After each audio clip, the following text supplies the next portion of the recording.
నమస్తే అండి. భారత్ టుడే ప్రేక్షకులకి స్వాగతం.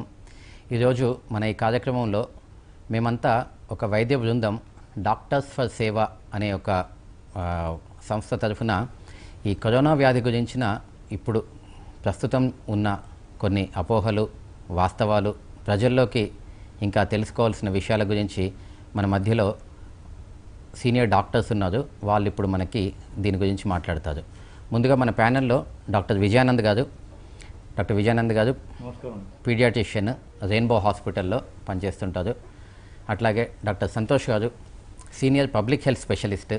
ఏదైతే ఇప్పుడు మనకి పబ్లిక్ హెల్త్ అనేది మోస్ట్ ఇంపార్టెంట్ ఆస్పెక్ట్ మనకి దీని లోపల కరోనాకి మనం చేస్తున్న యుద్ధంలో. అట్లాగే డాక్టర్ శంకర్ ప్రసాద్ గారు సీనియర్ ఫిజిషియన్. వారు సన్షైన్ ఆసుపత్రిలో ఇప్పుడు సీనియర్ ఫిజిషియన్గా ఉన్నారు.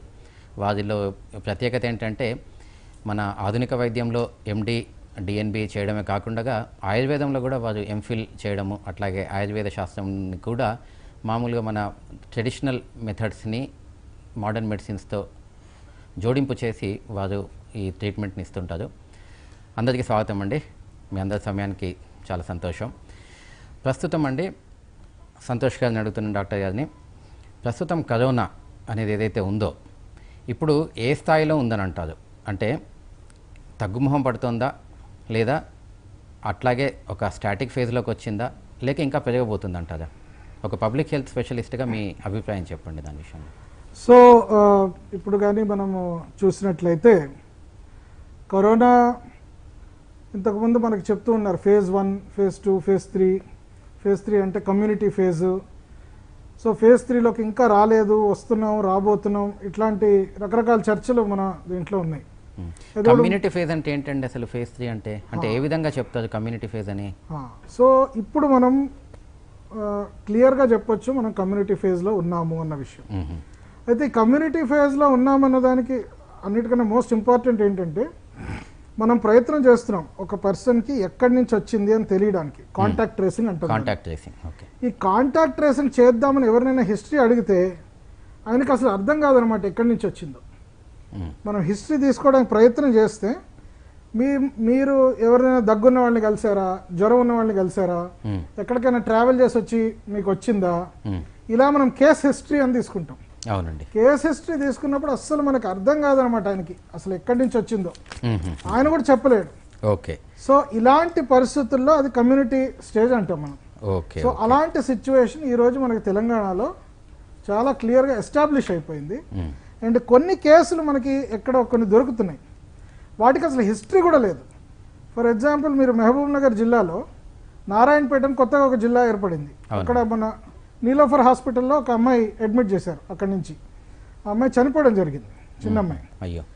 చనిపోవడం జరిగితే అసలు ఎక్కడి నుంచి వచ్చిందని చూస్తే వాళ్ళ నాన్న గొర్రెల కాపరి. ఆయన నారాయణపేట జిల్లాలో ఎక్కడో గొర్రెలు కాసుకుంటూ ఉంటాడు.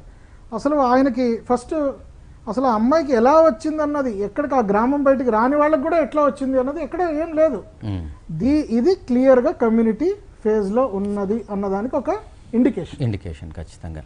డాక్టర్ గారు, శంకర్ ప్రసాద్ గారు, ఇప్పుడు మీరు కరోనా పేషెంట్స్ని మామూలుగా రెగ్యులర్గా చూస్తున్నారు కదండి. ఇప్పుడు వస్తున్నారా మీకు ఓపీకి కానీ అంటే క్లినిక్స్కి కానీ? ఎంతకాలంగా ఈ నెంబర్స్ ఎక్కువ అవుతున్నట్టుగా మీకు అనిపిస్తుంది? అంటే ఇప్పుడు టైం లైన్ తీసుకున్నాం అనుకోండి, మనము మార్చ్ ఎండింగ్లో ఇది స్టార్ట్ అయింది లాక్డౌన్.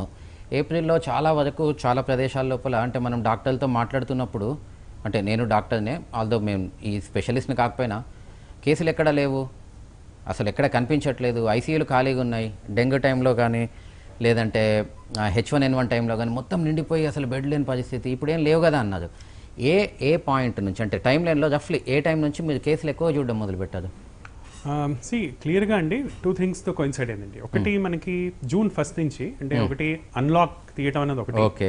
ప్లస్ ఈసారి మనకి సైక్లోన్ ప్రభావం వల్ల తెలంగాణలో June 1 నుంచి వర్షాలు కూడా స్టార్ట్ అయ్యాయి. అవునండి. రెండు ఒకటే టైంకి కోయిన్సైడ్ అయ్యాయి.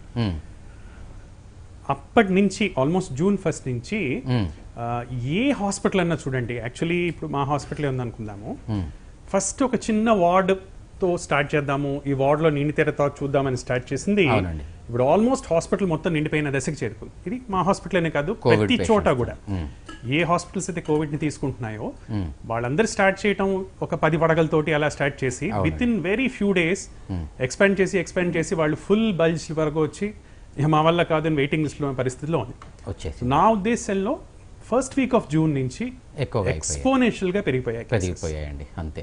విజయానంద్ గారు మీరు కూడా మీ అభిప్రాయం పిల్లల్లో మీరు ఆలోచించినట్లయితే మరి కేసులు ఉన్నాయా వస్తున్నాయా అంటే వస్తున్నాయి. అయితే మనం ప్రపంచవ్యాప్తంగా మిగతా దేశాల్లో చూసినట్లయితే పెద్దల్లో మొదలైన 2-3 వారాలకి పిల్లల్లో రావడం మొదలైంది. ఓకే. సో అదే ట్రెండ్ ఇక్కడ గమనిస్తున్నాము. సో గత 2 వారాలుగా ప్రధానంగా మాకు వచ్చేటువంటి ఫోన్ కాల్స్ కానీ పేరెంట్స్ నుంచి తల్లికో తండ్రికో లేదంటే అమ్మమ్మకో నా తాతయ్యకో వచ్చడం ద్వారా పిల్లలకు కూడా చెక్ చేయడం జరిగింది. సో మోస్ట్లీ కాంటాక్ట్ ద్వారా ఉన్న వాళ్ళు సిమ్టమ్స్గా వస్తున్న వాళ్ళు తక్కువ ప్రస్తుతానికి. బికాజ్ ఎందుకంటే పెద్దల్లో సిమ్టమ్స్ వచ్చిన తర్వాత పిల్లల్లో మొదలవుతాయి. బట్ మీరు మొత్తం వరల్డ్ వైడ్గా చూసిన స్టాటిస్టిక్స్ చూస్తే ఓవరాల్ పిల్లల్లో వస్తున్నటువంటి శాతం తక్కువే. అలా అని చెప్పేసి మనం అంటే ఏమి జాగ్రత్తలు తీసుకోకుండా ఉండకూడదు, అప్రమత్తంగానే ఉండాలి. అంటే ఇప్పుడు చిన్నగా సమ్మరైజ్ చేసుకోవాలనుకుంటే దీన్ని మామూలుగా మీరు అన్నట్టుగా అండి డాక్టర్ గారు, అన్లాక్ స్టార్ట్ అయ్యాకే ఎక్స్పోనెన్షియల్ పెరగడం అనేది మొదలైంది, అందరూ ఒప్పుకుంటున్నాం. అంటే ఒకసారి యాక్టివిటీ అనేది మొదలయ్యాక సమాజంలో మనుషులు కొంత అజాగ్రత్తగా నిర్లక్ష్యంగా తిరగడం మొదలుపెట్టాకే వెంటనే మొదలైంది. మొదలైన కేసులు ఇప్పుడు చూడడం మొదలుపెట్టడానికి మనకు ఒక 2 to 3 వీక్స్ 2-3 వారాల ల్యాగ్ వచ్చింది. ఇప్పుడు నెక్స్ట్ ఏం జరగబోతుంది అంటే వీళ్ళు ఇంకా ఎవరిని ఇన్ఫెక్ట్ చేయబోతారు, ఏ రకంగా అది స్వరూపం మారబోతుంది. అట్లాగే మీరు ఇంతకుముందు ప్రశ్నకి ఏదైతే కమ్యూనిటీ స్ప్రెడ్ అనేది ఉంది అని మీరు కూడా అంగీకరిస్తారండి ఇప్పుడు? 100%. అంటే without history of any contact, ఎవరు తెలియకుండా. సో కమ్యూనిటీ స్ప్రెడ్ ఆల్రెడీ ఉన్నాము. నెక్స్ట్ ఫేజ్లో ఏం జరగబోచ్చు అండి సంతోష్ గారు? అదే పబ్లిక్ హెల్త్ స్పెషలిస్ట్ మీరు ఏమనుకుంటున్నారు ఇప్పుడు వీళ్ళ నుంచి? అన్నిటికన్నా ఇంపార్టెంట్ అండి మనకి ఇప్పుడు క్లియర్గా అర్థమవుతున్న విషయం ఏంటంటే, ఎప్పుడైతే మనం అన్లాక్ అని అన్నామో ర్యాండమ్ మూవ్మెంట్ ఆఫ్ పీపుల్ మొదలవుతుంది. ఈ ర్యాండమ్ మూవ్మెంట్స్లో ఒక్కొక్క మనిషి కనీసం రోజుకి 10 మందిని 20 మందిని 30 మందిని కలిసే ఆస్కారం ఉంది. ఎప్పటి వరకైతే లాక్డౌన్ ఉందో ఆయన ఇంట్లోనే ఉన్నారు, అందరు మనుషులు ఇంట్లోనే ఉన్నారు. So the number of contacts is less. ఇప్పుడు పెరిగిపోయింది. ఇప్పుడు ఇది మనం అందరికీ చెప్తున్నాం, మాస్క్ వేసుకోండి, సోషల్ డిస్టెన్స్ మెయింటైన్ చేయండి, దూరంగా ఉండండి, అనవసరంగా షేక్ హ్యాండ్ ఇవ్వద్దు, ఇలాంటివన్నీ చెప్తున్నాం. కానీ ఇంకో పక్క మరి రకరకాల వాటికి మనుషులు తిరుగుతున్నారు. అండ్ ఇంకో వైపు నుంచి కొద్దిగా ఒక రకమైన కాన్ఫిడెన్స్ ఇవ్వడానికి, అంటే ప్యానిక్ రాకుండా ఉండడానికి, కాన్ఫిడెన్స్ ఇవ్వడానికి, పర్వాలేదండి కరోనా మనం తట్టుకోగలం అని ఒక మాట అంటున్నారు. దాన్ని కొంతమంది అరే తట్టుకోగలం అంటే నేను యుద్ధానికి రెడీగా ఉన్నాను అని, నేనే కత్తి పట్టుకొని పోరాడుతానని అనుకుంటున్నారు. అనుకొని నాకేం కాదు అని యుద్ధంలోకి దూకుతున్నారు. మాస్క్ వేసుకోకుండా వెళ్ళిపోయిన వాళ్ళని చూస్తున్నాము, మాస్క్ సగం వేసుకున్న వాళ్ళని చూస్తున్నాము, మాటికి ఇలా అనుకుంటున్న వాళ్ళని అలా రకరకాలు. ఇక దీనివల్ల మొహం మీద చేతులు పెట్టుకోవడం, కడుక్కోకపోవడం, ఇదంతా మనం చూస్తున్నాం. ప్రైమరీగా ఏదైతే మనం ప్రివెంటివ్ మెజర్స్ చెప్తున్నామో దాన్ని పాటించకపోవడమే అన్నిటికన్నా పెద్ద ప్రాబ్లం అండి. ఈరోజు జపాన్ లాంటి కంట్రీ ఉంది, జపాన్ చైనా పక్కనే ఉంది, హాంకాంగ్ అయితే చైనాలో భాగమే ఆల్మోస్ట్. మరి ఈ అన్ని దేశాలలో సింగపూర్ అవ్వచ్చు, కొద్దిగా న్యూజిలాండ్ అవ్వచ్చు, సౌత్ కొరియా అవ్వచ్చు, చైనాకి మనకన్నా దగ్గరగా ఉన్నాయి. ఈ దేశాలలో రాకపోవడానికి కారణం ఏంటంటే మనుషుల్లో ఒక రకమైన డిసిప్లిన్. మాస్క్ వేసుకోవాలంటే వేసుకుంటారు, చేయి కలపొద్దు అంటే కలపరు, దూరం ఉండండి అంటే ఉంటారు. సో ఇప్పుడు మన దగ్గర కూడా ఇట్లాంటి మోస్ట్ ఇంపార్టెంట్ ప్రోటోకాల్స్ ఫాలో అవుతాయి. మనం యాక్చువల్గా ఈ కమ్యూనిటీ స్ప్రెడ్ని ఒక నియంత్రించవచ్చు. ఇది మనం చెప్పుకోవాలంటే ఒక రకంగా అద్వైతం ఫిలాసఫీ. ఒక చిన్న ఉదాహరణ చెప్తానండి మీకు. ఒక గురువు గారు వాళ్ళ శిష్యులతో పాటు ఒక ఊరు నుంచి ఇంకో గ్రామానికి వెళ్తున్నారు. వారి ఆశ్రమం ఒక ఊరిలో ఉంది, ఆ అడవిలో నుంచి ఇంకో దగ్గరికి వెళ్తున్నారు. శిష్యులందరినీ తీసుకొని వెళ్తూ అద్వైతం గురించి చెప్తున్నాడు ఆయన. అందరిలో సకల చరాచర సృష్టిలో అన్నిట్లో భగవంతుడు ఉన్నాడు అన్న విషయం. ఈవెన్ జీవుల్లో ఉన్నారు, ఎందులో అయితే జీవం లేదో అందులో కూడా భగవంతుడు ఉన్నాడు చెప్పేసరికి ఎదురుగా ఎవరో పరిగెట్టుకుంటూ వచ్చి ఏమంటే పులి వస్తుంది అన్నాడు. పులి వస్తుంది అనగానే ఈయన గురువుగారు అరే శిష్యులారా అందరూ చెట్లు ఎక్కండి అన్నాడు. ఒక శిష్యుడికి మాత్రం అరే ఏంటి గురువుగారు ఏమో అందరిలో భగవంతుడు ఉన్నాడు అన్నాడు కదా ఆయన, మరి పులిలో కూడా భగవంతుడు ఉంది కదా, నేను చెట్టు ఎక్కడం ఏంటి అనుకున్నాడు. నించున్నాడు కిందనే. ఇక తర్వాత ఏమైందో మనకు తెలుసు, పులి వచ్చి తినేసింది. అంతే. మిగతా శిష్యులందరూ వచ్చి గురుగారు ఏమిటి ఇలాగా తినేసింది మన వాడిని, ఏమిటి పరిస్థితి, మీరేమో అందరిలో భగవంతుడు ఉన్నాడు అన్నారు కదా. అందరిలో భగవంతుడు ఉన్నాడని చెప్పాను కదా మరి నాలో కూడా భగవంతుడు ఉన్నాడని తను గుర్తించాలి కదా. నేనేం చెప్పాను, చెట్టు ఎక్కమని చెప్పాను. నాలో ఉన్న దేవుడు చెట్టు ఎక్కమన్నాడు, అది వినలేదు. సో ఈ రకంగా మనం ఈరోజు మిస్కమ్యూనికేషన్స్, ఒకళ్ళు ఇంకేదో చెప్తున్నారు, ఇంకేదో చెప్తున్నారు.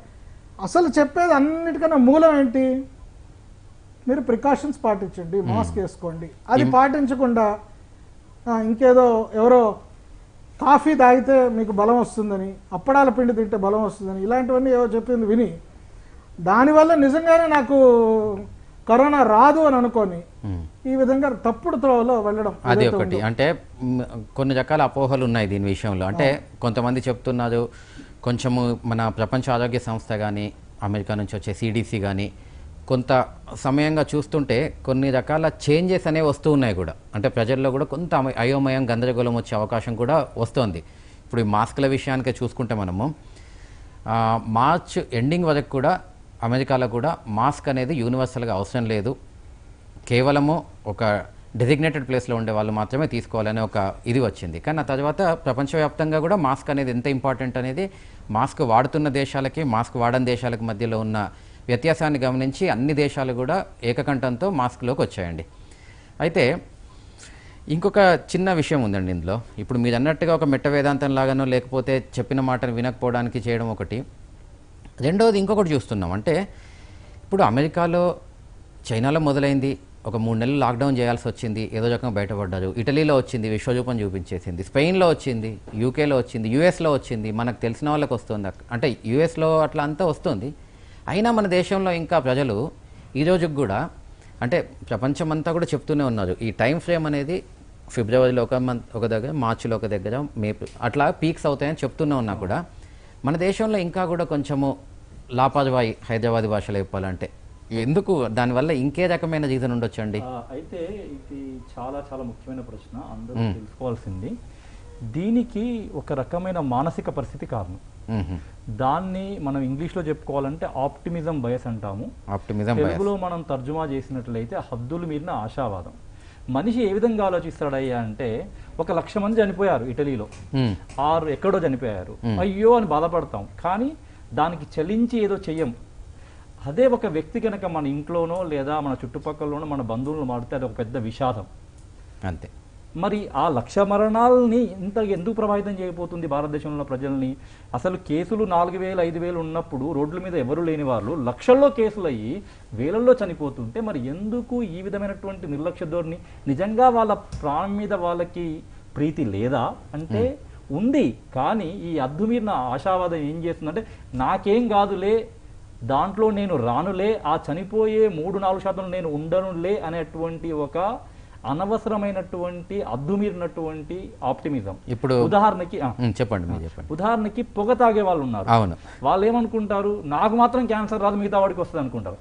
కానీ ఎవరికో ఒకటి రావాలి. అవును. ఇప్పుడు ఇన్ని క్యాన్సర్ హాస్పిటళ్ళు పెరుగుతూనే ఉన్నాయి. ఒకప్పుడు ఒక క్యాన్సర్ హాస్పిటల్ అంటేనే మహా గొప్ప హైదరాబాద్లో. ఇప్పుడు ఒక 20 క్యాన్సర్ హాస్పిటల్ ఉన్నాయండి హైదరాబాద్లో. అయినా కూడా పొగదాగే ప్రతి ఒక్కడు ఏమనుకుంటాడు, నాకు రాదు క్యాన్సర్, పక్క వాడికి వస్తుంది. అట్లాగే హెల్మెట్ లేకపోవడం వల్ల, సీట్ బెల్ట్ లేకపోవడం వల్ల హై ప్రొఫైల్ యాక్సిడెంట్స్ అయినాయి. పెద్ద పెద్ద వాళ్ళు, పొలిటీషియన్స్, చీఫ్ మినిస్టర్లు, ప్రైమ్ మినిస్టర్లు కావాల్సిన వాళ్ళు చనిపోయిన కేసులు ఉన్నాయి మన దేశంలోనే. ఎవరు సీట్ బెల్ట్ పెట్టుకోరు, నాకేమి కాదులే. కానీ ఇంకొక పాయింట్ యాడ్ చేస్తానండి డాక్టర్ గారు. ఈ ఆప్టిమిజం బయాస్ అన్నది డాక్టర్ మన విజయన్ గారు చెప్పినట్టు ఇది చాలా పెద్ద సైకియాట్రిక్ ప్రాబ్లం అండి. It needs huge amount of counselling. అవును. ఇప్పుడు ఈ సైకలాజికల్ ప్రాబ్లం ఎలాంటిదంటే, ఇప్పుడు స్మోకర్స్ మీరు ఏదైతే చెప్పారో, అవునండి, ఈ స్మోకర్స్ని స్మోక్ చేయని వాడికి కూడా క్యాన్సర్ వచ్చింది కదండి అని మీతో ఆర్గ్యూ కూడా చేస్తాను. అవును. He will argue with you. The only way to counter him is measurement, data. మీరు డేటా ఒక్కటి చూపెట్టగలరు. ఆయన స్మోక్ చేసిన వాళ్ళకి ఇంతమందికి 100 మందిలో 2కి వస్తుంది. ఒక విజువల్ వస్తుందండి ఇప్పుడు మనకి. దాంట్లో ఆ విజువల్లో మనం అదే చెప్తున్నాం. ఏంటంటే మాస్క్ పెట్టినంత మాత్రాన రాదు అనేది ఎక్కడా లేదు, కానీ శాతాన్ని చాలా తగ్గించుకోగలుగుతాం మనం.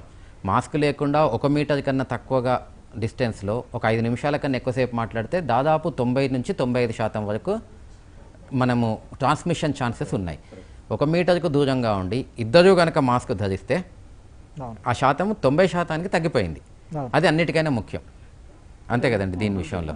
ఇంకొక విషయం ఏం చెప్పాలంటే ఎప్పుడు కూడా మనుషులు మాస్కులు పెట్టుకొని బతకలేరు దూరం, ఎందుకంటే మన మనిషి అనేది సంఘజీవి.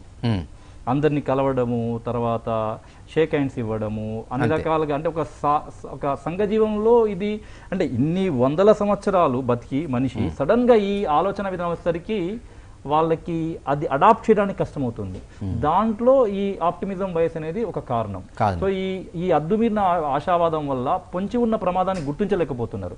కాబట్టి ప్రతి ఒక్కరికి, అంటే ప్రతి వారు ఒకరినొకరు, ఈ రోజు మీరు మర్చిపోయినా నేను మిమ్మల్ని గుర్తు చేయాలి, నేను మర్చిపోయినా మీరు నన్ను గుర్తు చేయాలి. మనం నలుగురు ఉన్నామండి ఇక్కడ, అందరం మాస్కులు పెట్టుకొని ఉన్నాం, అందరికీ ముక్కు, నోరు, గదవ అన్ని కవర్ చేసుకొని ఉన్నాం. అంటే ఇప్పుడు ఒక డాక్టర్ గారికి వద్దనిపించినా ఇంకొకరైనా చెప్పాలి. ఇక్కడ దీంట్లో మొహమాటాలు ఇప్పుడు అట్లాంటివి రాకూడదు మన లోపల. ఎందుకంటే దీంట్లో ఇంకొక మోస్ట్ ఇంపార్టెంట్ ఆస్పెక్ట్ కూడా నేను అనుకుంటానండి. ఇప్పుడు నేను యువకుడిని అనుకుందాం, కొంచెం 40-45 సంవత్సరాలు, నాకేం డయాబెటీస్ లేదు, బాగా ఎక్సర్సైజ్ చేస్తాను, బరువు లేను, ఓకే, నాకు రాదు, నేను మాస్క్ పెట్టుకోవాల్సిన అవసరం ఏంటి అని అంటాను. దానికి మీరేమంటారు సంతోష్ గారు? అంటే అదేనండి, ఇప్పుడు ఈ ఆప్టిమిజం బయాస్ అన్నది it is a very big subject అండి. అవును, అంటే నాకు వచ్చినా నాకు ప్రాబ్లం లేదంటానండి. నాకు వచ్చింది, తగ్గుతుంది, తగ్గే ఛాన్సెస్ 190% ఉన్నాయి, కానీ నా వల్ల ఇంకెవరికైనా ప్రమాదం ఉందా మరి? అది నాకు అదేనండి, ఈ ఆప్టిమిజం బయాస్ అనేది చాలా పెద్ద సబ్జెక్ట్. ఇప్పుడు మీరు చెప్పినట్టు ఒకటేమో స్మోకర్స్, ఇంకోటి మనం చూస్తుంటాం రాత్రిపూట డ్రైవింగ్. రాత్రిపూట డ్రైవింగ్ అన్నవాడు ఏమనుకుంటాడంటే నేను ఇంకో 10 కిలోమీటర్లు డ్రైవ్ చేసేస్తాను, ఇంకో 20 కిలోమీటర్లు డ్రైవ్ చేస్తాను అంటాడు. మెజారిటీ ఆఫ్ యాక్సిడెంట్స్ మనకు రాత్రి నిద్ర రావడం వల్లనే జరుగుతాయి. ఇది కూడా ఆప్టిమిజం బయాస్. ఎప్పుడైతే మన మీద ఓవర్ కాన్ఫిడెన్స్ ఎక్కువ పెరిగిపోతుందో అలాంటి పరిస్థితుల్లో ఈ ఆప్టిమిజం బయాస్ ఇంకా పెరుగుతుంది. This is a very important, సైకలాజికల్లో ఇది ఒక పెద్ద చాప్టర్ అండి. ఇప్పుడు ఈ 40 ఏళ్ల కుర్రాడు, 35 ఏళ్ల కుర్రాళ్ళ గురించి మనం చూసాం. మొన్న కూడా హైదరాబాద్లో చెస్ట్ హాస్పిటల్లో ఒక వీడియో మనం చూసాం. ఆ అబ్బాయికి ఏ కోమార్బిడిటీ లేదండి, డయాబెటీస్ లేదు, హైపర్ టెన్షన్ లేదు, ఏం లేదు, ఆక్సిజన్ లేక చనిపోయాడు. ఇదే పరిస్థితి మనము మన చెన్నైలో విజయ హాస్పిటల్స్ వాళ్ళ అబ్బాయి గారిని చూసాం. ఆ అబ్బాయి కూడా అట్లానే వచ్చింది. దీనికి కారణం ఏంటంటే, ఒకటి వైరల్ లోడ్ కానీ ఎక్కువ ఉంటే ఈయన చనిపోవచ్చు. మీరు చిన్న పిసర్ వైరల్ లోడ్ ఉంటే ఈయన బతికే ఆస్కారం ఉంది, లేదా వైరస్ ఏదన్నా కొద్దిగా చాలా వైరలెంట్ స్ట్రెయిన్ లేకపోతే ఈయన బతికిపోవచ్చు. కానీ వైరలెంట్ స్ట్రెయిన్ ఈయనకే తగిలింది అనుకోండి, ఇప్పుడు ఈ వైరస్ లో బోల్డ్ స్ట్రెయిన్స్ ఉన్నాయి, 100 స్ట్రెయిన్స్ ఉన్నాయండి, మనకు తెలియదు, వీఆర్ స్టిల్ డిస్కవరింగ్. రెండోది, ఇంటికి వెళ్ళిన తర్వాత ఒకవేళ his parents are 70 years old, 65 years old, they are diabetic, they are hypertensive, వాళ్ళ పరిస్థితి ఏంటి? వాళ్ళ గురించి ఆలోచిస్తున్నాడా? ఈ విషయాన్ని ఎక్కువగా చెప్పడం కూడా ముఖ్యమేమోనండి. ఎందుకంటే మనం మామూలుగా సామాజిక మార్పు అనేది మనం ఎప్పుడైతే ఆశిస్తామో, చాలా మందిలో నాకేం కాదులే అన్న ధైర్యం ఉండేవాడికి నీ కాకపోయినా నీ పిల్లలకి, నీ పెద్దవాళ్ళకి అవుతుంది అనే ఒక విషయాన్ని మనం గట్టిగా చెప్పగలిగితే చాలా మందిలో మార్పు వచ్చే అవకాశం ఉంటుంది. కాబట్టి ఈ రకంగా కూడా మనం ప్రజల లోపల ఒక చైతన్యాన్ని తీసుకురావాలనుకుందాం. అట్లాగే ఇప్పుడు ఇంతవరకు మనము అంటే చిన్నగా సంక్షిప్తంగా చెప్పుకోవాలనుకుంటే, ఇంతవరకు జరిగిన చర్చలో ప్రస్తుతానికి కమ్యూనిటీ ఫేజ్ దాటేసి స్టేజ్ 4లోకి ఎంటర్ అవుతుందని అంటున్నారు సంతోష్ గారు. మళ్ళీ దాని గురించి కాసేపు మాట్లాడదాము. కేసుల లోడ్ ఖచ్చితంగా ఎక్కువైందని చెప్పి శంకర్ ప్రసాద్ గారు ఖచ్చితంగా చెప్తున్నారు. ఆల్మోస్ట్ కార్పొరేట్ హాస్పిటల్లో, అన్ని హాస్పిటల్లో బెడ్లు ఫుల్ అయ్యే పరిస్థితి వచ్చేసింది అంటున్నారు. అట్లాగే ఈ ఆప్టిమిజం బయాస్ ఏదైతుందో, ఒక హద్దు మీద ఆశావాదము, ఒక రకమైన నిర్లక్ష్య ధోరణి, వీటన్నిటికీ ఒక విరుగుడు ఉందండి. దాన్ని ఏమంటామంటే ఒక సామాజిక వ్యాక్సిన్ అనే ఒక మాట వస్తుంది. Soap, sanitisation, social distancing, physical distancing, భౌతిక దూరం, మాస్క్ వాడడం, సరైన పద్ధతిలో వాడడం, ఈ 3 కనుక వాడితే దీన్ని ఖచ్చితంగా 90 నుంచి 95% వరకు మనము నివారించగలుగుతాం అనేది అందరం యాక్సెప్ట్ చేస్తున్నాము. ఒక చిన్న బ్రేక్ తర్వాత డాక్టర్ శంకర్ ప్రసాద్ గారితో ఇవన్నీ జాగ్రత్తలు తీసుకున్నా కూడా మన లోపల వ్యాధి లక్షణాలు వస్తే, ఎందుకంటే ఇప్పుడు మనం ఆ దశలో ఉన్నాం, వ్యాధి లక్షణాలు మనకు తెలిసిన వాళ్ళకు వచ్చే దశలోకి వచ్చేసాం. దాని గురించి చాలా ముఖ్యమైన విషయాలు మనం తెలుసుకోవాలి. ఆ వ్యాధిని తొలి దశల్లో ఎలా పట్టుకోవాలి, అది మలి దశలోకి పోకుండా ఎటువంటి జాగ్రత్తలు తీసుకోవాలి, మనను మన చుట్టుపక్కల వాళ్ళని ఏ విధంగా మనం రక్షించుకోవాలి, దాని విషయం ఒక చిన్న బ్రేక్ తర్వాత మనం ముందుకెళ్దామండి.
Go Darbar Wari.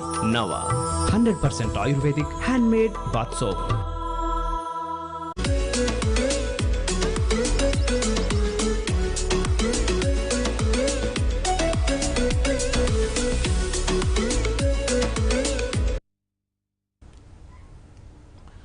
Welcome back అండి మన షోకి. మళ్ళీ ఇప్పుడు ప్రస్తుతం మనం ఇంతవరకు కరోనా ఏ దశలో ఉంది, దానికి మనం అందరం సామూహికంగా సామాజికంగా ఒక సామాన్యుడిలాగా మనం ఎటువంటి జాగ్రత్తలు తీసుకొని దాన్ని నివారించవచ్చు అనేది ఇంతవరకు మనం మాట్లాడుకున్నాము. ఇప్పుడు ప్రస్తుతం ఉన్న దశలో మనలో తెలిసిన వాళ్ళకి కానీ మన చుట్టుపక్కల బంధువుల్లో కానీ ఎవరికో ఒకటి వారికి కరోనా వచ్చే అవకాశాలు చాలా ఎక్కువగా ఉన్నాయి, చూస్తున్నాం కూడా. సో మన మధ్యలో senior physician doctor Shankar Prasad గారు ఉన్నారు. శంకర్ ప్రసాద్ గారు, ఇప్పుడు కరోనా ఏ లక్షణాలతో యూజువల్గా మీ దగ్గరికి పేషెంట్లు వస్తున్నారు? యాక్చువల్లీ టు బి ఫ్రాంక్ అండి, we're also the learning phase అని చెప్పాలి. అవునండి. నెంబర్ 2, అండ్ ఈ జబ్బు నిజంగా అంటే చాలా మల్టీ ఫ్యాసెటెడ్గా వస్తుంది, అంటే మల్టీఫేరియస్గా వస్తుంది. ఫస్ట్ టైం మనం అంటే చైనా నుంచి వచ్చిన డేటా విన్నప్పుడు మనం అనుకునేది ఏంటంటే జ్వరం ఉంటుంది, జలుబు ఉంటుంది, దగ్గు ఉంటుంది, ఆయాసం ఉంటుంది, ఈ సిమ్టమ్స్ ఉంటే మనం దీని గురించి ఆలోచించాలి అన్నట్టు ఆలోచించాం మనం. బట్ ఇటలీ నుంచి అమెరికా నుంచి వచ్చిన డేటా తర్వాత అసలు this whole concept has change. అంటే అంతకుముందు కూడా మన అండర్స్టాండింగ్ కూడా ఇది ఊపిరితిత్తులకు సంబంధించినటువంటి జబ్బు అన్న ఉద్దేశంతో ఇదో రకమైన ఫ్లూ అన్న టైప్లో ఉన్నాం. బట్ తర్వాత నుంచి ఇట్ హ్యాస్ కంప్లీట్లీ చేంజ్డ్. అంటే ఇప్పుడు అండర్స్టాండింగ్ ఎలా ఉందంటే ఇది బ్లడ్ వెజల్స్ని ఎఫెక్ట్ చేస్తుంది ప్రిన్సిపల్గా, మైక్రో థ్రాంబోసిస్ అవుతోంది. సో ఇది దేన్నన్నా సిస్టమ్ని ఎఫెక్ట్ చేయొచ్చు అన్న అండర్స్టాండింగ్ మనకి లేకపోతే we will miss a lot of cases అండి. చాలా మంది చేస్తున్న తప్పు ఏంటంటే పేషెంట్స్ కానీ మిగతా వాళ్ళు కానీ నాకు జ్వరం లేదు, నాకు జలుబు లేదు, సో నాది కరోనా కాదు, నేను టెస్ట్ చేయించుకోవాల్సిన అవసరం లేదు అన్న ఉద్దేశంతో ఉంటున్నారు. మన దేశంలో మేము చూస్తున్న పేషెంట్స్లో కూడా చాలా మందికి జ్వరం ఉండట్లేదు. ఓకే, ఇప్పుడు జ్వరం చాలా మైల్డ్గా ఉంటుందా? అది ఇంపార్టెంట్. ఓన్లీ ఓ 12 గంటలు లైట్గా కొంచెం ఒళ్ళు వెచ్చగా ఉండటం, తగ్గిపోవటం, జ్వరం తగ్గిపోయింది కదా ఇక నాకు ప్రాబ్లం లేదు, ఇది నాకు కరోనా కాదు అనుకుంటున్నారు. చాలా మందిలో గొంతు కొంచెం ఎండిపోయినట్టు ఉండటం, డ్రై థ్రోట్ లాగా ఉండటం, పొడి దగ్గు ఉండటం, ఇది చూస్తున్నాం. చాలా మందిలో పొడి దగ్గు అసలు రెస్పిరేటరీ సిమ్టమ్స్ ఏమాత్రం లేకుండా only gastrointestinal science and symptoms, అంటే సడన్గా ఆకలి తగ్గిపోవటం, నాసియా, నోటి రుచి తగ్గిపోవడం చాలా కామన్ గా వింటున్నాం. రైట్, వాంతులు ఉండటము, లేదా 3-4 విరేచనాలు అవ్వటం ఒకటే రోజు. అంటే పూర్తిగా లూజ్ మోషన్స్ అన్నట్టు కాదు, బట్ నార్మల్గా ఉన్న మోషన్కి 3-4 మోషన్స్ అవటం, ఇది చూస్తున్నాం. ఇంకొంతమందిలో ఈ సిమ్టమ్స్ ఏమి లేకుండా ఉన్నట్టుండి సడన్గా నిస్సత్తువ, తీవ్రమైనటువంటి ఫెటీగ్, ఓకే, ఎక్స్ట్రీమ్ ఫెటీగ్ ఉండటము, లేకపోతే బాడీ పెయిన్స్, కొంతమందిలో ఎంటైర్ బాడీ పెయిన్స్ ఉంటున్నాం, లేకపోతే కొంతమందికి ఓన్లీ పర్టికులర్ పార్ట్స్ లోపల. హెడేక్ చాలా కామన్ గా కంప్లైంట్ చేస్తున్నారు పేషెంట్స్ చాలా మంది. షోల్డర్ పెయిన్స్ అంటున్నారు, back pain, only back pain తో వస్తున్నటువంటి పేషెంట్స్ చూసాం. సో రకరకాల ప్రెజెంటేషన్స్ తోటి, బట్ కామన్ గా ఈ ప్రెజెంటేషన్స్ ఒకటి రెస్పిరేటరీ సిమ్టమ్స్, మైల్డ్ జలుబు, లేకపోతే కొంచెం ముక్కు కారటము, గొంతు నొప్పి లేదా గొంతు డ్రైగా ఉండటము, పొడి దగ్గు, సివియర్ ఫెటీగ్, నీరసం, నిస్సత్తువ, బాడీ పెయిన్స్, ఆకలి తగ్గిపోవటం, రుచి మారిపోవటం, 4-5 రోజులు దాటిన తర్వాత వాసన తగ్గిపోవటం, ప్లస్ ఈ వామిటింగ్స్, లూజ్ మోషన్స్, ఇటువంటి సిమ్టమ్స్. ఇవి కాకుండా కూడా సివియర్ బ్రెత్లెస్నెస్ లేదా ఫ్రాంక్ యాంజైనా, అంటే చెస్ట్ పెయిన్ తోటి కానివ్వండి, ఇటువంటి వాటితోటి కానివ్వండి, పక్షవాతాలు అంటే ఫ్రాంక్ సివిఎస్ కానివ్వండి, కొంతమందిలో సెరెబ్రల్ అంటే ఇన్ఫాక్ట్స్ అయ్యి మళ్ళీ బ్లీడింగ్స్ అయ్యి ఈ కాంప్లికేషన్స్ తోటి కానివ్వండి, కొంతమంది వెరీ రేర్లీ సెల్యులైటిస్ లాంటి ఫీచర్స్తో కానివ్వండి, కాళ్ళలో వచ్చేటువంటి సెల్యులైటిస్ ఫీచర్స్తో కానివ్వండి, ఇన్ఫాక్ట్ కొంతమంది పేషెంట్స్లో జిఐ బ్లీడ్స్తో కానివ్వండి, చాలా మంది పేషెంట్స్లో ఎటువంటి సిమ్టమ్స్ లేకుండా మనం ఈ కేసెస్లో పాజిటివ్స్ మనం చూస్తున్నాం. సో అన్ఫార్చునేట్లీ అంటే ఈ సిమ్టమ్ ఉంటేనే కరోనా ఉంటుంది, ఇది లేకపోతే ఇది ఉండదు అని చెప్పే రకమైన జబ్బు మాత్రం ఇది కాదు. మరి ఇట్లాంటి పరిస్థితుల్లో ఏ లక్షణాలు వచ్చినప్పుడు వారు వైద్యం దగ్గరికి వెళ్ళాలి, ఏ లక్షణాలు ఉన్న వాళ్ళు టెస్ట్ చేయించుకోవాలి, ఏ లక్షణాలు ఉన్న వాళ్ళు క్వారంటైన్ అంటే ఆ టెస్ట్ రిజల్ట్ కానీ లేక వ్యాధి లక్షణాలు తీవ్రమయ్యేంత వరకు తీసుకోవాలి, కొంచెం చెప్పగలుగుతారా? ఫస్ట్ థింగ్ అంటే మొదట అన్ఫార్చునేట్లీ మనం ఉన్నటువంటి కమ్యూనిటీ ట్రాన్స్మిషన్ ఫేజ్లో ఏ సిమ్టమ్ కన్నా ఒక ఇండెక్స్ ఆఫ్ సస్పెషన్ అయితే ఉండాలండి. అవునండి. ఇప్పుడు మనం చెప్పుకున్నటువంటి ఈ 10-12 సిమ్టమ్స్లో ఏది తగిలినా కూడా ఇది అవ్వచ్చేమో అన్న ఒక అనుమానం మాత్రం బేసిక్గా ఖచ్చితంగా రావాలి. ఏదైనా వ్యాధి లక్షణం మనం నార్మల్ కాకుండా అబ్నార్మల్ అనిపించిన వెంటనే అలర్ట్ అవ్వడం అనేది చాలా ముఖ్యము. For every symptom is very very important. అది అంటే మనం ఒక ఫిలాసఫీని చదువుతాం మనం, అంటే better to over investigate rather than under investigate, పర్టికులర్గా హై రిస్క్ ఇండివిజువల్స్. ఇక్కడ మనకు రిస్క్ సర్టిఫికేషన్ అని తెలిసి ఉండాలి. పర్టికులర్లీ మనం ఎల్డర్లీ వాళ్ళని డీల్ చేస్తున్నా, అంటే 60 సంవత్సరాల వయసు దాటిన వాళ్ళని డీల్ చేస్తున్నా, స్థూలకాయం ఉన్నటువంటి వాళ్ళని డీల్ చేస్తున్నా, డయాబెటీస్ని ఉన్న వాళ్ళని డీల్ చేస్తున్నా, కిడ్నీ ప్రాబ్లం ఉన్న వాళ్ళని డీల్ చేస్తున్నా, ఇటువంటి వాళ్ళలో ఏ సిమ్టమ్ కన్నా మనం కొంచెం we should be more alert and try to over investigate. మొదటి ఆస్పెక్ట్. రెండవది, ఇప్పుడు ఈ ప్రశ్నకి ఖచ్చితంగా సమాధానం ఎవరు చెప్పలేరు. అంటే ఏ సిమ్టమ్స్ ఉన్నవాళ్ళు సివియర్ డిజీజ్కి వెళ్తారు, ఏ సిమ్టమ్స్ ఉన్నవాళ్ళు వెళ్ళరు అన్నదానికి. But general observations we could be right at this stage or we could be wrong. జ్వరం కనుక 4వ రోజు 5వ రోజు దాటి తీవ్రంగా ఉంటున్న వాళ్ళు,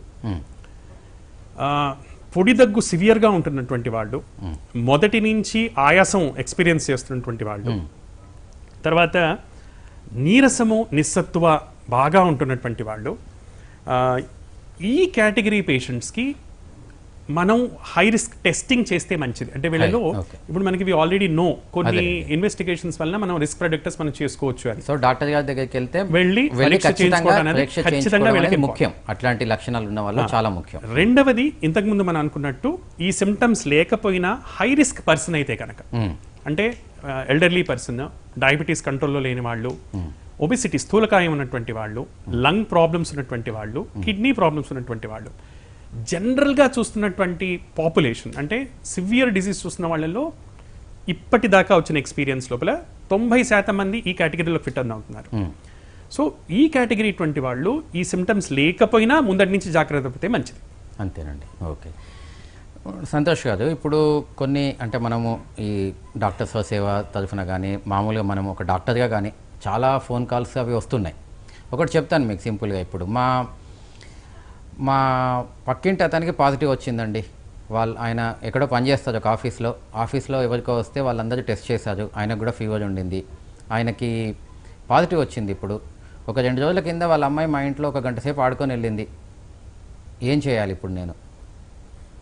ఏమంటారు మీరు? చాలా మంచి ప్రశ్న అడిగారు.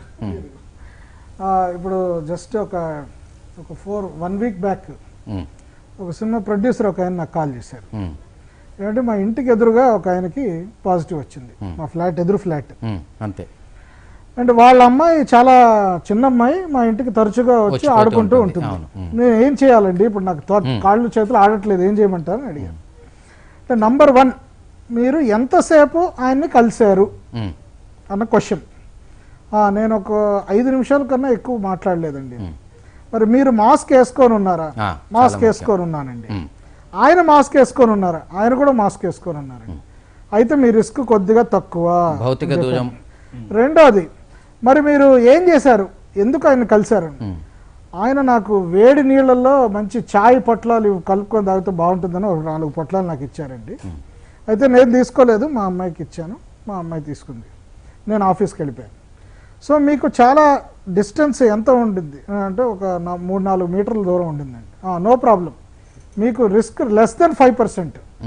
సో నో ప్రాబ్లం అండి. అయినప్పటికీ మీరు ఆ చాయ్ పొట్లం ఆయన ఇచ్చింది మీరు తీసుకొని మీ అమ్మాయికి ఇచ్చారు. సో పొరపాటున ఆ చాయ్ పొట్లం మీద ఆయన దగ్గాడు అనుకోండి. దగ్గినప్పుడు ఒక 4-5 ఏమన్నా డ్రాప్లెట్స్ పడ్డాయి, మనకు తెలియదు ఏమవుతుందో. సో ఫస్ట్ ఏం చేస్తారంటే టీ పొట్లాలు చెత్తకుండలో పడేయండి, పర్వాలేదు, ఇబ్బంది ఏం లేదు. ఆ టీ తాగకపోతే మీకు ఇప్పుడు బీపీ తగ్గక్కర్లేదు దానివల్ల. సో మీరు అది వదిలేయండి. రెండోది, అన్నిటికన్నా ఇంపార్టెంట్ మీరు చేయవలసింది, మీ అమ్మాయిని మీరు మొత్తం అంతా A to Z hand wash ఇమీడియట్గా చేసేసుకోండి. అండ్ ఎక్కడెక్కడైతే ఆ టీ పొట్లాలు పెట్టారో అక్కడంతా ఆల్కహాల్ హ్యాండ్ రబ్ వేసి మొత్తం క్లీన్ చేసేసేయండి. క్లీన్ చేసుకొని మీరు with in 14 days don't go and meet your family. 14 రోజుల పాటు దూరం ఉండండి. మీ పనులు మీరు చేసుకోండి మీ రూమ్లో. మీరు ఆన్లైన్ ఏదైనా చేసుకోండి, మీ రూమ్లోనే మీరు ఉండండి. భౌతిక దూరాన్ని ఇంట్లోనే మెయింటైన్ చేయాలి. రిస్క్ ఎక్కువ ఉంటే ఏం చేయాలి అన్నది మళ్ళీ అది చాలా అదే ఇప్పుడు రిస్క్ ఎక్కువ ఉంది అనుకోండి. ఇప్పుడు నేను చెప్పిన ఎగ్జాంపుల్లో అమ్మాయి వచ్చింది, నాతో ఆడుకుంది, మా పిల్లలతో ఆడుకుంది, ఒక గంట సేపు ఆడుకొని వెళ్ళిపోయింది, నాతో ఆడుకొని వెళ్ళిపోయింది అనుకోండి. లేక నేను ఆమెతో మాట్లాడాను, ఒక గంట సేపు కూర్చొని ఇద్దరం ఏదో కెరీర్ కౌన్సిలింగ్ ఏదో మాట్లాడుకున్నాం. ఇప్పుడు ఏం చేయాలి నేను? అలాంటి పరిస్థితుల్లో 14 రోజుల పాటు మీతో అమ్మాయి 1 hour స్పెండ్ చేస్తే 14 days పాటు మీరు మీ రూమ్ లోనే ఉండాలి, క్వారంటైన్ లో ఉండాలి.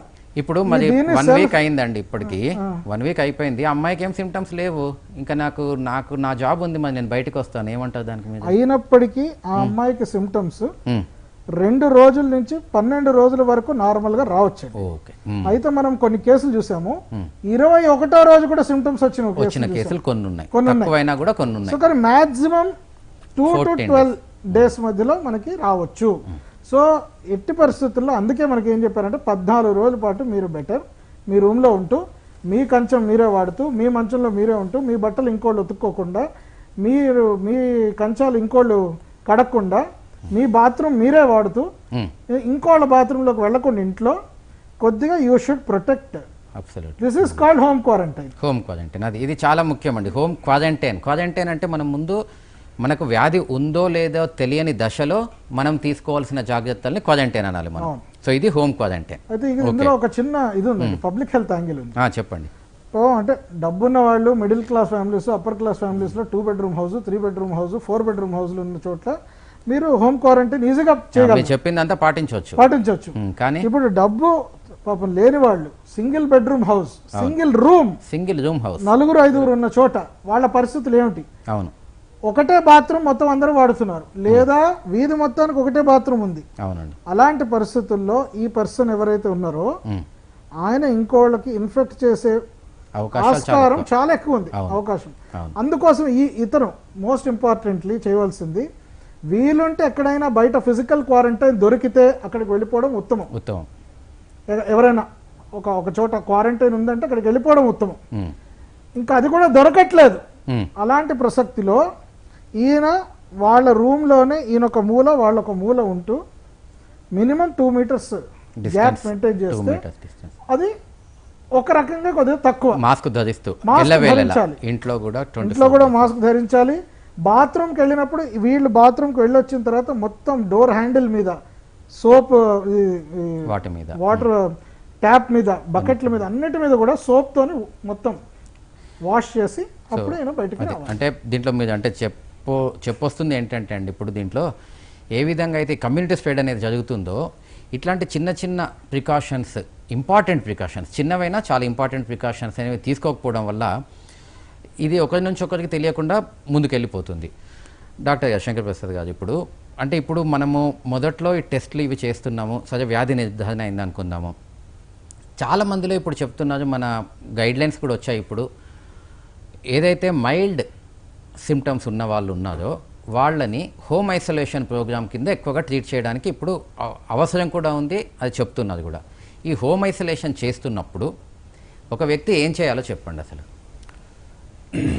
ఇప్పుడు హోమ్ ఐసోలేషన్ అనేది ఇప్పుడు నెసెసిటీ అయిందండి. అవునండి, ఖచ్చితంగా. ఎందుకంటే బికాస్ క్వాంటిటీ అంటే నెంబర్స్ ఎక్కువగా పెరిగిపోతున్నాయి.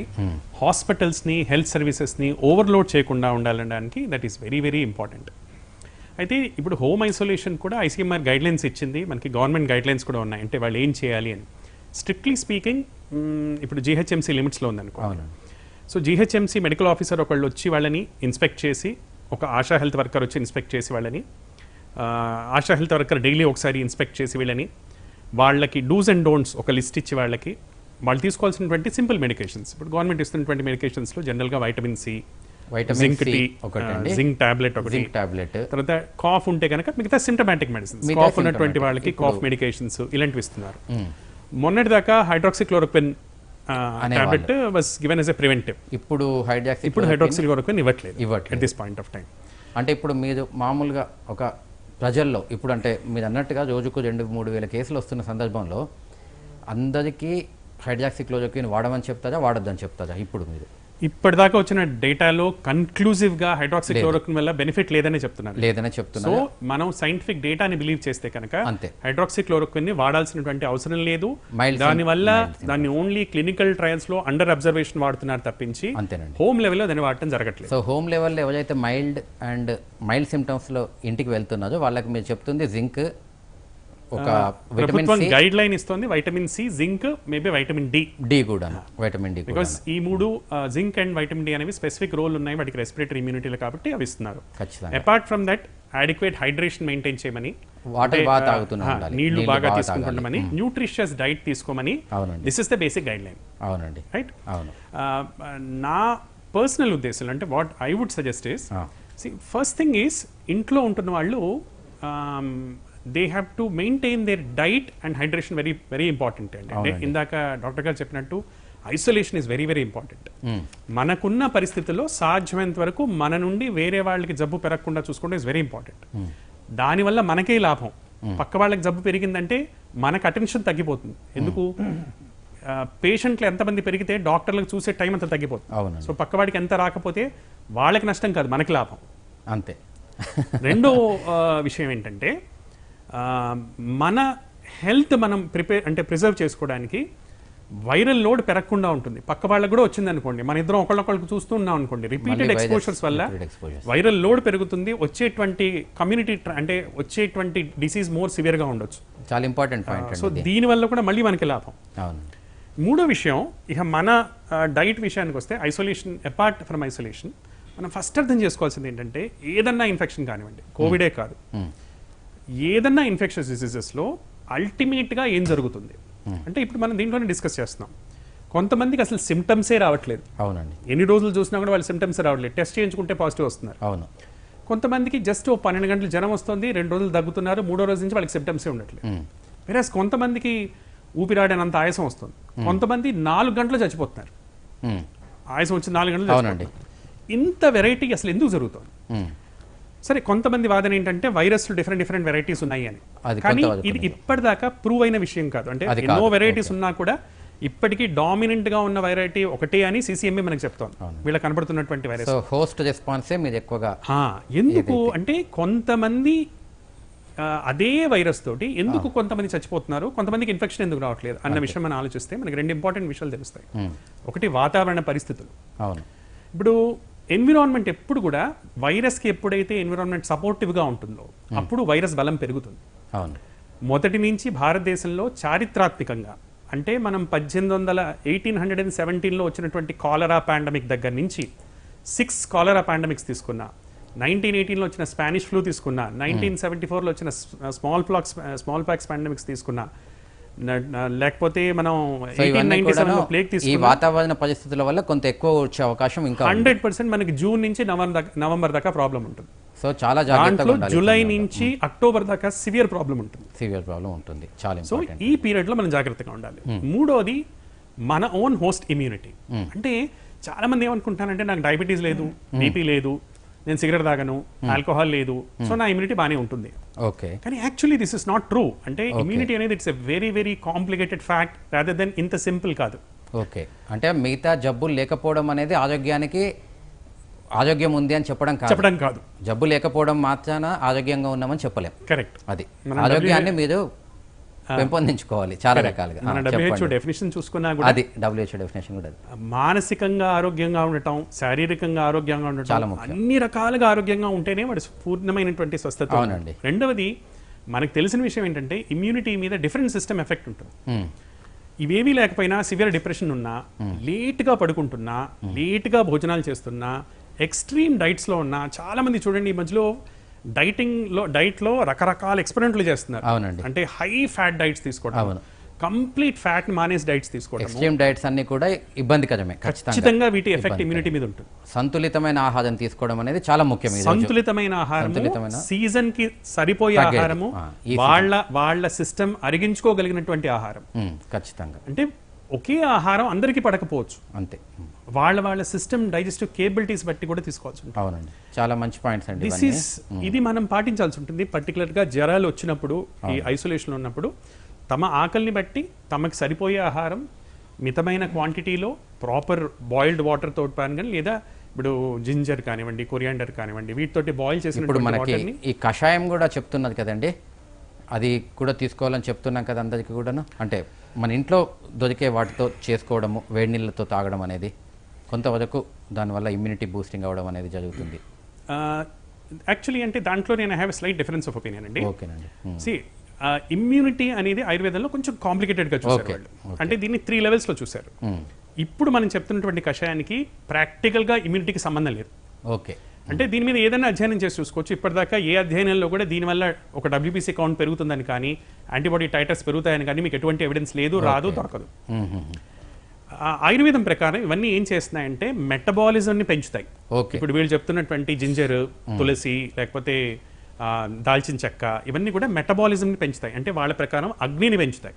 సో అది అగ్నిని పెంచేటప్పటికి మనం తినే ఆహారం ప్రాపర్గా అరుగుతుంది.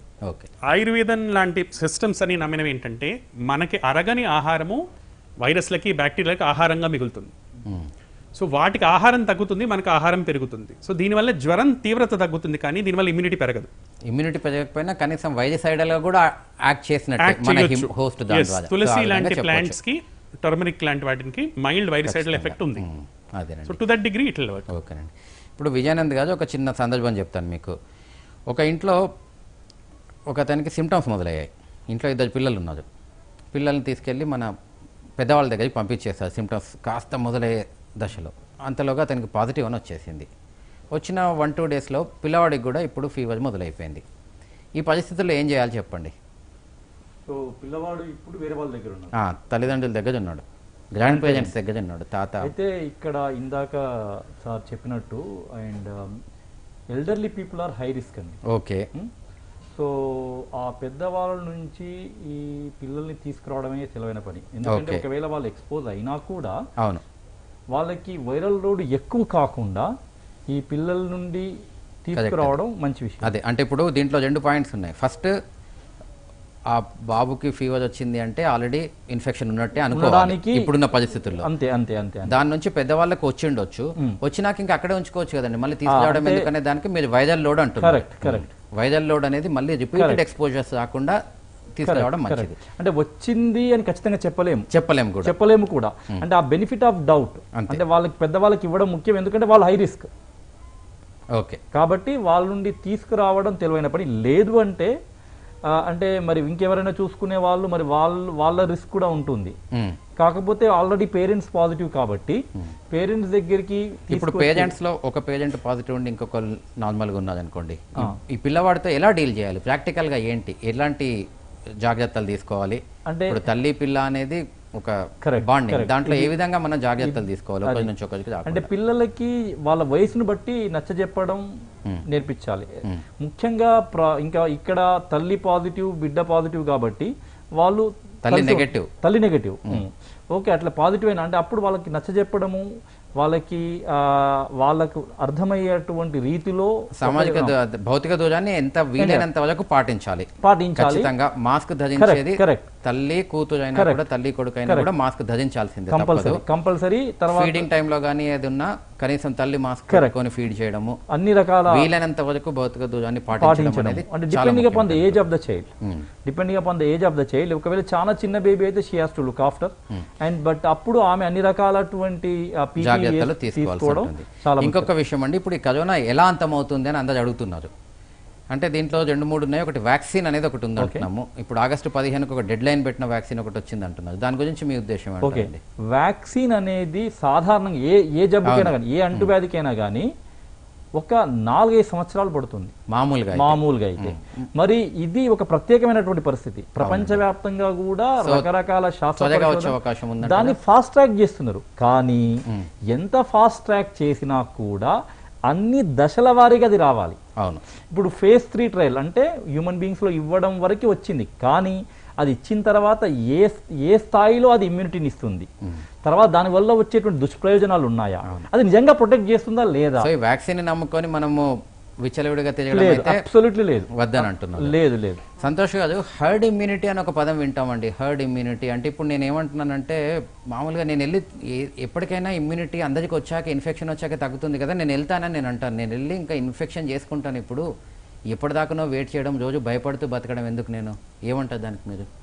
ఇవాళ వెళ్ళి ఇన్ఫెక్షన్ చేసేసుకుంటాను నేను, ఇంకేదో రోజు రావాల్సిందే కదా ఒకటి ఇన్ఫెక్షన్. రెండు విషయాలండి. చెప్పండి. ఇప్పుడు ఇందాకలో మన డాక్టర్ శంకర్ ప్రసాద్ గారు చెప్పారు, సన్షైన్ హాస్పిటల్లో కూడా బెడ్స్ ఫుల్ అయిపోయినాయి. అవును, సుమారుగా అన్ని హాస్పిటల్స్లో ఈరోజు పరిస్థితి అదే. అవునండి.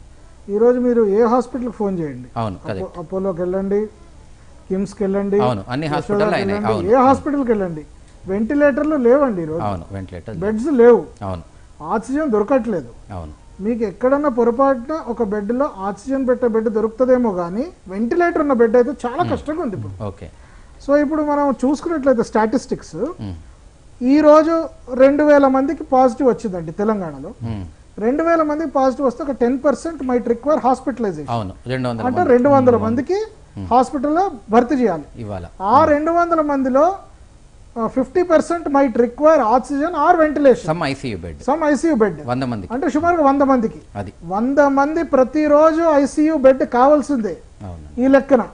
అంటే 100 మంది ప్రతిరోజు అంటే మీరు 10 రోజుల్లో 1000 బెడ్లు ఫుల్ అయిపోయినాయండి. అదేనండి. సో అంటే ఇది ఆ మనిషి బయటకు వస్తాడో లేదో మనకు తెలియదు. కాబట్టి ఈ సమయంలో ఎప్పుడైతే కేసు లోడ్ ఎక్కువగా ఉందో సొసైటీలో, అంటే హర్డ్ ఇమ్యూనిటీ మనం తెచ్చుకోవాలండి. మీరు తెచ్చుకోకపోయినా అది వస్తుంది, కానీ మ్యాండేటరీ వస్తుంది. But then most important thing is you have to slowly get it. అంతే. If you get it suddenly you will see thousands of deaths. అవును, అంటే వెంటిలేటర్ దొరకకుండా హాస్పిటల్ ముందర చనిపోయిన వాళ్ళు కొన్ని వేల మందిలో మీరు ఇక శవాన్ని దహన సంస్కారం చేసేవాడు కూడా దొరకడు. సో మీరు ఏం చేయాలి, దీన్ని flatten the curve, flatten the curve అని అందరు చెప్తున్నారు. ఫ్లాటనింగ్ ది కర్వ్ అంటే ఏంటంటే మాస్క్ వేసుకోండి, సోషల్ డిస్టెన్స్ మెయింటైన్ చేయండి, ఇష్టం వచ్చినట్టు అక్కడ ఇక్కడ తిరక్కండి. మీకు చిన్న ఉదాహరణ చెప్తాను. ఒక హాస్పిటల్లో ఒక అబ్బాయి డ్యూటీకి వెళ్ళొచ్చాడండి. డ్యూటీకి వెళ్ళొచ్చి ఇంటికి వచ్చే ముందు ఎవరో ఇంటికి మ్యారేజ్కి వెళ్ళాడు, అక్కడి నుంచి ఇంకెక్కడికో వెళ్ళాడు, అక్కడ 10 మందికి అంటించాడు.